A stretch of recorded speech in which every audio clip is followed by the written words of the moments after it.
السلام علیکم ورحمۃ اللہ۔ امید ہے آپ حضرات خیر و عافیت سے ہوں گے۔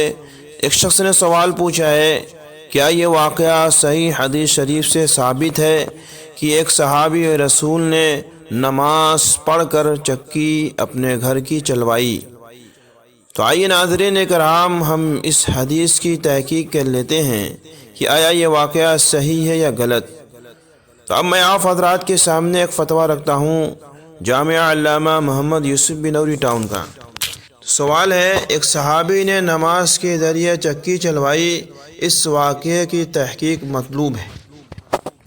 تو جواب ہے، مذکورہ واقعہ امام احمد رحمۃ اللہ علیہ نے مسند احمد میں، امام ابو بکر بزار رحمہ اللہ نے مسند البزار میں، امام طبرانی رحمہ اللہ نے المعجم الاوسط میں، اور حافظ نور الدین حیثمی رحمہ اللہ نے معجم الزوائد میں ذکر کیا ہے۔ تاہم اس واقعے کی تفصیل میں نماز کا ذکر نہیں ملتا، اس لیے حدیث میں واقعے کی جس قدر تفصیل مذکور ہے اسی قدر تفصیل بیان کرنی چاہیے۔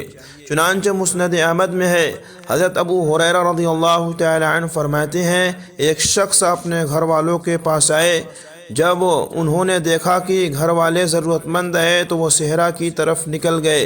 جب ان کی اہلیہ نے یہ دیکھا تو وہ چکی کے پاس گئیں اور اس کا پاٹ رکھ دیا، پھر تنور کے پاس گئیں اور اسے گرم کر دیا، پھر دعا کی، اللہ ہمیں روزی عطا فرما، تو دیکھا کہ اچانک برتن آٹے سے بھر گیا۔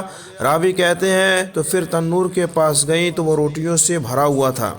راوی کہتے ہیں کہ پھر شوہر واپس آئے تو یہ صورتحال دیکھ کر کہنے لگے، تمہیں میرے بعد کسی کی طرف سے کوئی چیز پہنچی ہے؟ اہلیہ نے کہا، جی ہاں، ہمارے رب کی طرف سے پہنچی ہے۔ پھر وہ چکی کے پاس گئے، اس کا پاٹ اٹھا دیا۔ بعد میں نبی اکرم صلی اللہ علیہ وسلم سے اس پورے واقعے کا ذکر کیا تو آپ صلی اللہ علیہ وسلم نے فرمایا، اگر وہ چکی کا پاٹ نہ اٹھاتے تو وہ قیامت تک چلتی رہتی۔ مسند البزار اور المعجم الاوسط میں بھی یہی واقعہ معمولی فرق کے ساتھ مذکور ہے۔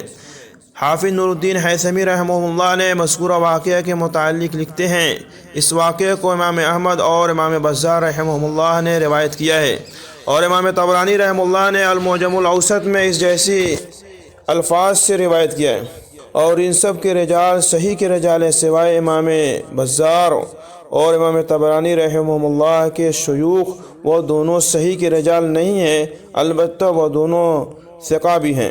فقط واللہ اعلم۔ دارالافتاء جامعہ علوم اسلامیہ، علامہ محمد یوسف بنوری ٹاؤن۔ ناظرین کرام، مجھے امید ہے آپ حضرات کو یہ مسئلہ اچھی طرح سمجھ میں آ گیا ہوگا۔ آپ حضرات سے درخواست ہے، اگر ویڈیو پسند آئے تو لائک کریں اور چینل کو سبسکرائب کر لیں۔